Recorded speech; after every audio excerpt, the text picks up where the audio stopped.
time na naman tayo mga idol, kabsat.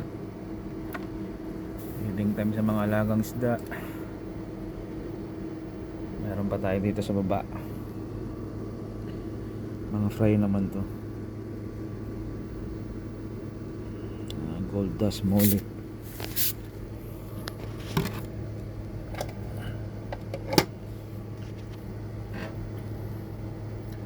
Yan yung mga fry ko.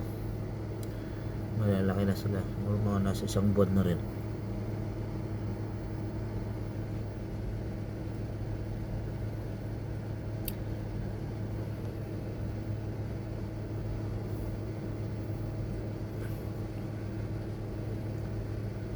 Ibang lahi naman to. Ibang lahi ng isda. Ito gold dust molly, pero itong isa hindi pa ako sure kung anong lahi na ito. Anong yung parents nila buntis na naman, malapit na namang manganak. Kailangan ko lang ihiwalay itong mga malalaking fry para hindi kainin yung mga fry nito, mga malalaking fry na ano. Itong mga fry na to, pupunta na sila dito sa malaking kulungan, sa malaking aquarium. Ngayon hinahanap ko dito kung sino yung nangitlog o nanganak, kasi may naligaw na isang fry na maliit, hindi makita masyado. Ayun siya, ito, nag-iisang ikaw na fry nakita ko dito sa loob ng aquarium. Malamang yung mga ibang kapatid nito hinigop na ng filter. Kaya hinahanap ko sila kung nasaan yung mga ibang kapatid. Malamang nandito sa mga halaman nagtatago yung mga malilit na fry. Sana nakatago sila. Hindi, malalaman natin kung anong klaseng isda yung nanganak dito.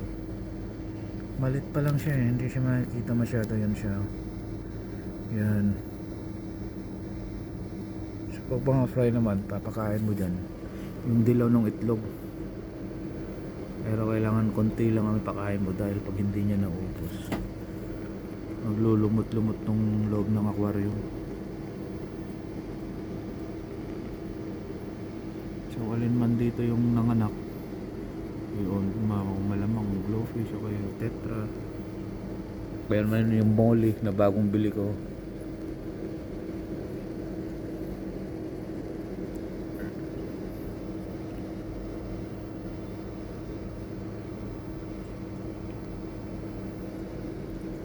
Noon lang naman mag-alaga dito kakabsat eh, mga idol.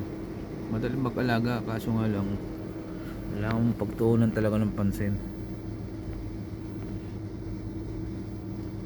Weekly kailangan magpalit ng tubig. Hindi kailangan palitin ng buo, kahit kalahati lang para hindi sila mawato siya. Ito naman, paki-comment kung anong lahi ito. Nagustuhan ko lang dahil purong itim din eh. Sabi ng pakwarto ko parang batman. Bumili rin siya eh. So sana may makita pa akong mga fry na maliliit dito na pwede ko pang iligtas sa mga to, kasi kinakain nila yung mga fry eh. Kinakain nila. So kailangan natin ilipat dito sa may sa may cage na to, maliit na to, para sa fry talaga to.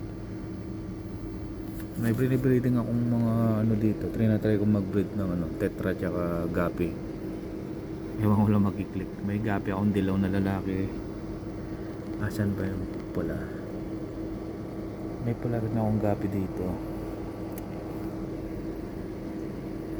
Kaya ganito yung aquarium ko, medyo madumi. Ayun yung janitor fish. Feeling niya yata special siya eh. Siya nasa dulo, tamad maglinis. Mabuti pa yung mga maliliit ng mga janitor fish to. Pero ibang lahi ng janitor fish to. Itong dalawang to. Masipag tong mga to. Pero yung malaki, nako Diyos ko, magkamahal-mahal 1 dinar tapos andun lang sa dulo. Pwede lang ihawin, ihawin ko na eh.